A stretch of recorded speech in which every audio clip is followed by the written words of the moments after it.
আমি যেটি বলতে চাই, দেশ স্বাধীনের 54 বছর পর আজকে আমরা যে জনগণের উল্লাস দেখছি, এই উল্লাসে বলতে চাই এদেশে সংস্কার ছাড়া কোনো নির্বাচন প্রতিষ্ঠিত হবে না, নির্বাচন অনুষ্ঠিত হবে না।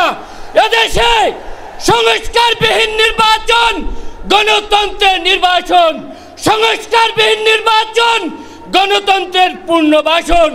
এই গণতন্ত্রের যেন পূর্ণবাসন না হয়, এজন্য আমাদের ইসলামী আন্দোলনের হাতকে শক্তিশালী করে আগামী নেতৃত্বে হাত পাখায় মার্কায় ভোট দিয়ে এদেশকে রাষ্ট্র পরিচালনা করার জন্য তাদেরকে সহযোগিতা করবেন এবং এদেশের মানুষের খেদমতের জন্য ইসলামী আন্দোলনকে শক্তিশালী করবেন। এবং আজকে যে সংস্কার নিয়ে কথা হচ্ছে সেটি হলো সংস্কার, বিচার, পিয়ার। এই পিয়ার পদ্ধতিতে আমাদের জনগণের যে আশা আকাঙ্ক্ষা এটি প্রতিফলিত হবে।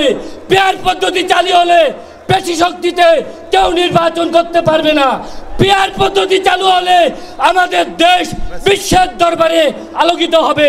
বিশ্বের 97টি রাষ্ট্রে এই পেয়ার পদ্ধতি চালু আছে। আশা করি আমাদের দেশেও পেয়ার পদ্ধতি চালু হবে।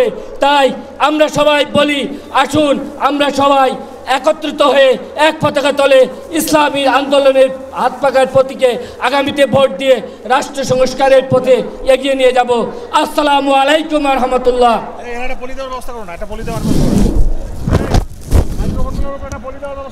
আজ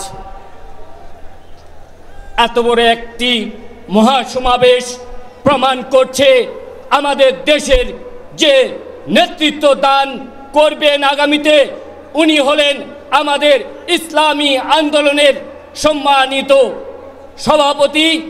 এবং আজকে স্টেজে উপস্থিত আছেন বিভিন্ন রাজনৈতিক দলের জাতীয় নেতৃবৃন্দ এবং আজকে বাংলাদেশ থেকে বিভিন্ন থেকে দূর দূরান্ত থেকে আগত আজকের আমাদের ইসলামী আন্দোলনের প্রাণপ্রিয় পাখিগণ, সাংবাদিক নেতৃবৃন্দ।